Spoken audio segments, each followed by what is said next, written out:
Hello guys, I Chetan welcome you all to Bankpedia Education. So today we will discuss data sufficiency. So data sufficiency को discuss करने से पहले data sufficiency के बारे में बात कर लेते हैं। ये एक ऐसा टॉपिक है जो आपको मेंस एग्जाम में पूछा जाता है। देखिए यहाँ पर भी मैंने मेंस मेंशन किया हुआ है। तो मेंस से यहाँ पे मतलब है जब आप प्री क्लियर करके यहाँ पे मेंस का एग्जाम देंगे तो आपसे डेटा सफिशिएंसी पूछी जाएगी। ओके, तो डेटा सफिशिएंसी के क्वेश्चन मेंस में देखने के लिए मिलते हैं। अब अगर आप इस टॉपिक से फेमिलियर नहीं है, क्योंकि प्री के लिए लोग बच्चे इसको मिस करते हैं, प्री में बहुत कम पूछा जाता है, बहुत रेयर केस है अगर ये पूछा जाता है तो। देखिए डेटा से मतलब कोई इन्फॉर्मेशन आपको दी होगी। ओके, डेटा से यहाँ पर का मतलब है इन्फॉर्मेशन से। और सफिशिएंसी मतलब क्या है? सफिशिएंसी सफिशिएंट से ही निकला हुआ एक वर्ड है। ओके, तो सफिशिएंट मतलब होता है काफ़ी ना।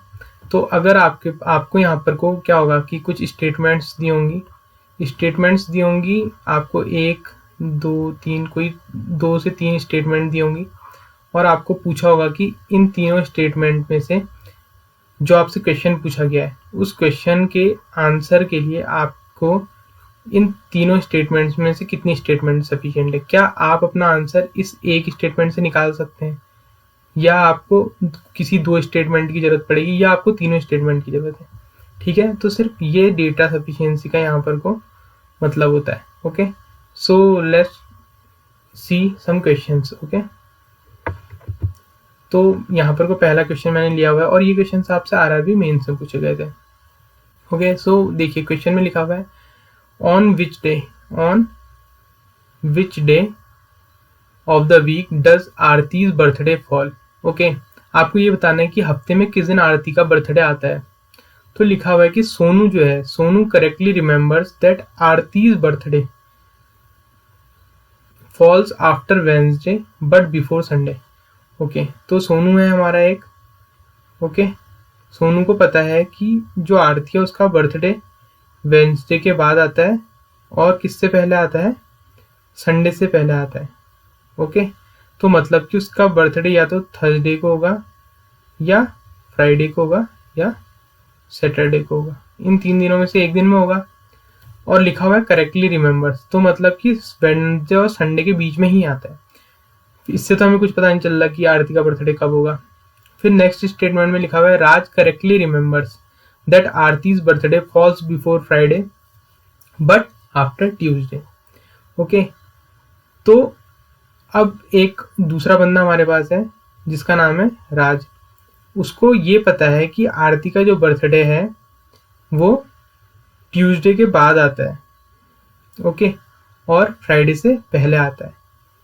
तो ट्यूसडे के बाद आता है और फ्राइडे से पहले आता है। मतलब कि इन दोनों के बीच में कौन कौन से दिन पड़े? Tuesday, Wednesday and Thursday. तो देखिए इस स्टेटमेंट से हमें ये पता चलता है कि उसका बर्थडे थर्सडे, फ्राइडे और सैटरडे में से एक दिन है। और इस स्टेटमेंट में से हमें पता चलता है कि उसका बर्थडे वेडनेसडे या थर्सडे में से एक है। तो they both remember the same thing which is Thursday. Okay, तो इसका मतलब क्या होगा? इन दोनों में ये चीज हमको ये कॉमन पता चली कि जो बर्थडे, क्योंकि इसको करेक्टली रिमेंबर, सोनू को ये पता है कि वेडनेसडे के बाद आता है और राज को ये पता है कि ट्यूसडे के बाद आता है, और यहाँ पर को राज को ये भी पता है कि फ्राइडे से पहले आता है और इसको पता है संडे से पहले आता है। तो एक ऐसा दिन जो दोनों में कॉमन आ रहा है वो क्या है? थर्सडे। तो इसका मतलब इन दोनों स्टेटमेंट को अगर हम एनालाइज करें तो हमको पता चलता है कि आरती का जो बर्थडे होगा वो थर्सडे को पूछा जाएगा। तो इसका मतलब हमको फर्स्ट और सेकंड स्टेटमेंट की यहाँ पर दोनों की जरूरत पड़ी इस क्वेश्चन को सॉल्व करने के लिए।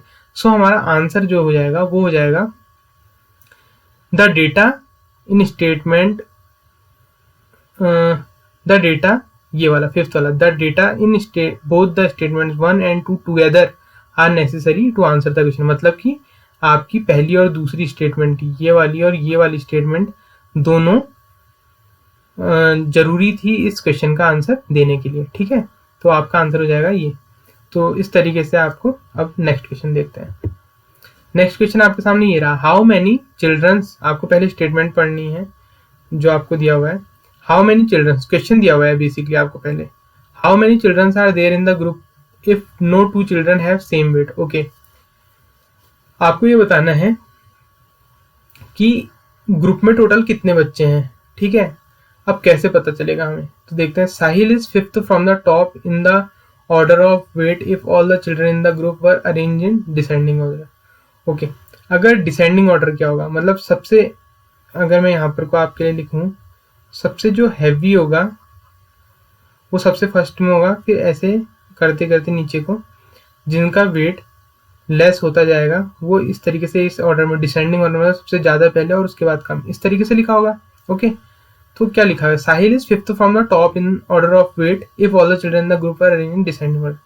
तो साहिल जो है वो यहाँ पर को ऐसे सबसे हैवी जो है, उसके बाद यहाँ पर कोई इसकी फिफ्थ पोजीशन है, मतलब कि इससे आगे कोई 1 2 3 और 4, ये 4 पर्सन होंगे और ये जो पर्सन होगा सबसे हैवी होगा, और साहिल की ऐसे पोजीशन क्या है, फिफ्थ है। ओके, उसके बाद लिखा हुआ है Ramesh who is heavier than 14 children in the group is immediately below Sahil in weight. Okay, Ramesh जो है वो 14 बच्चों से उसका वेट ज्यादा है।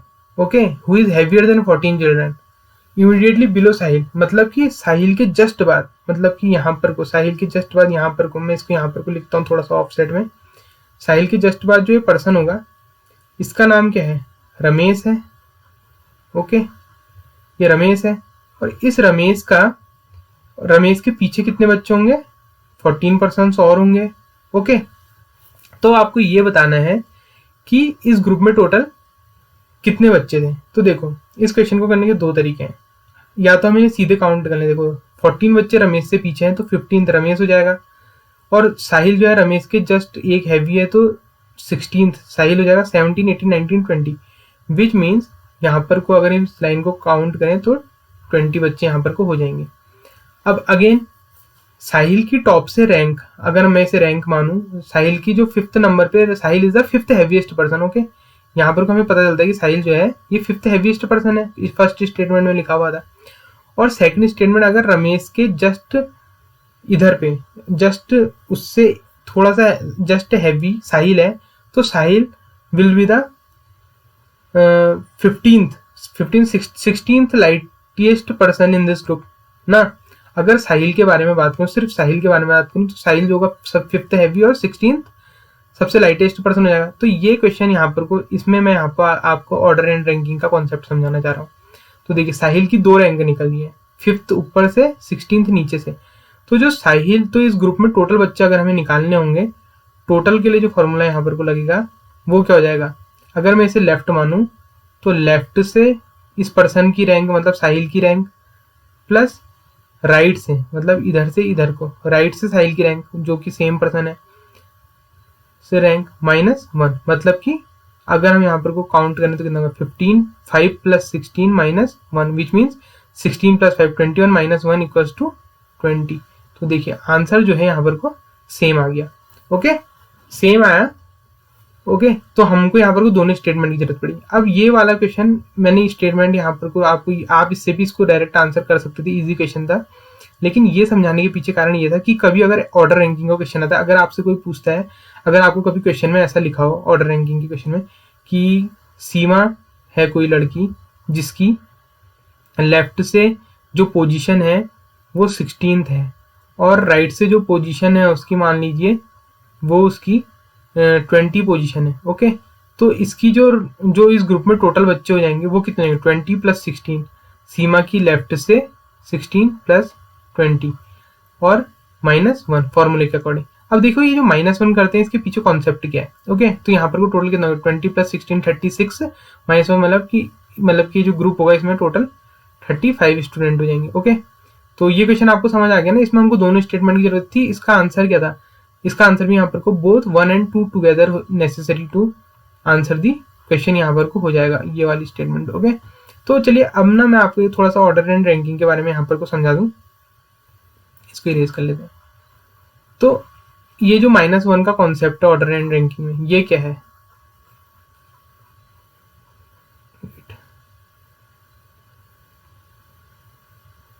तो देखिए जैसे साहिल है, अगर आप किसी एक पर्सन की, जैसे यहाँ पर को साहिल की रैंक में एक बार फिर से रिपीट लिख दें, यहाँ पर से 5th आ रही थी और नीचे से 16th आ रही थी। ओके, साहिल की रैंक यहाँ पर को 5th ऐसे और ऐसे 16th आ रही थी। मतलब, और उसके बाद हम इन दोनों को ऐसे जोड़ रहे थे, तो टोटल 21 हो रहा था। तो अगर आप ध्यान से देखें, तो अगर आप इसमें ऐसे यहाँ तक आपने साहिल को गिना 5th, और फिर नीचे से आपने साहिल को गिना, साहिल क्या हो गया 16th हो गया, तो आपने 2 बार साहिल को गिन दिया ना। तो इस वजह से हम साहिल की एक मार्क यहाँ पर कोई एक जो हम माइनस ये 1 कर रहे हैं, तो मतलब कि हम इसमें साहिल को यहाँ पर एक बार हटा रहे हैं। देखिए, आपने नीचे से साहिल को गिनना शुरू करा, तो 1 2 3 4 5 बोला, तो साहिल आपने काउंट करा, और नीचे से आपने साहिल की रैंक काउंट करी, तो साहिल की रैंक मतलब साहिल जो है वो 16th प्लेस पर आया था। तो इस वजह से हमने साहिल को 2 बार काउंट कर लिया। तो सेम इस वजह से ऑर्डर एंड रैंकिंग का जो फॉर्मूला होता है, जहां पर हम टोटल वाला फॉर्मूला निकालते हैं, उसमें हम यहाँ पर को L + R - 1 यूज करते हैं टोटल ग्रुप में बच्चे निकालने के लिए। सेम चीज अगर आपको लेफ्ट और राइट के बदले टॉप और बॉटम दियो, जैसे कि इस क्वेश्चन में टॉप और बॉटम, तो सेम चीज हो जाएगी। ये टॉप हो गया, ये नीचे से किसी की रैंक बॉटम से हो गई, तो आपको अगर टोटल निकालना हो तो आप top rank plus bottom -1। Okay, so I hope आपको ऑर्डर एंड रैंकिंग का वाला कॉन्सेप्ट समझ आया होगा। तो अब इसी में नेक्स्ट क्वेश्चन देखते हैं डेटा सफिशिएंसी का। तो अब लिखा हुआ है विलेज एफ। ओके, बात हुई है विलेज एफ के बारे में। Village F is in which direction with respect to village K. Okay, हमको विलेज एफ की डायरेक्शन बतानी है, किसके रिस्पेक्ट में, विलेज के रिस्पेक्ट में। तो village J is to the east of village F. Okay, तो यहाँ पर देख लें, village J is to the east of village F.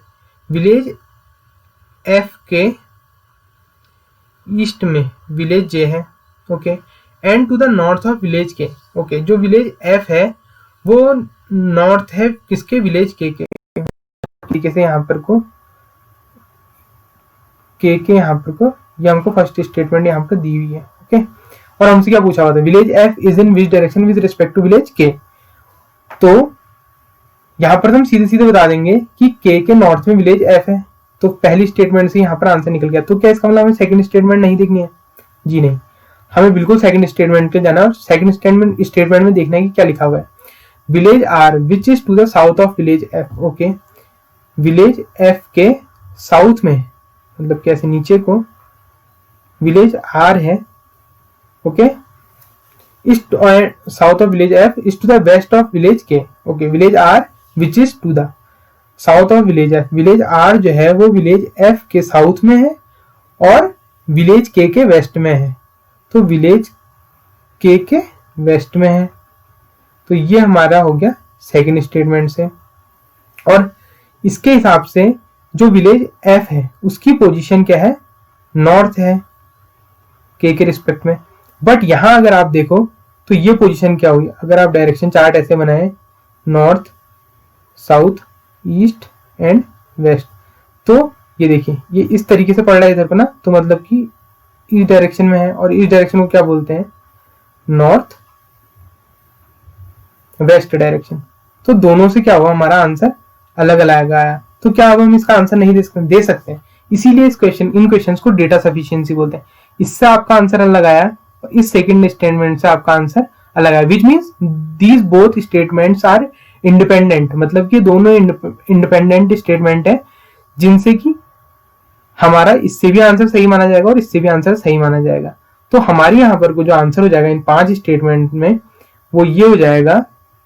तो देखते हैं, जैसे पहली स्टेटमेंट, अगर चलिए एक बार स्टेटमेंट को एनालाइज कर दें। तो जो पहली स्टेटमेंट आपके लिखी, if the data in statement 1 alone are sufficient to answer the question while the data in statement 2 alone are not sufficient to answer the question.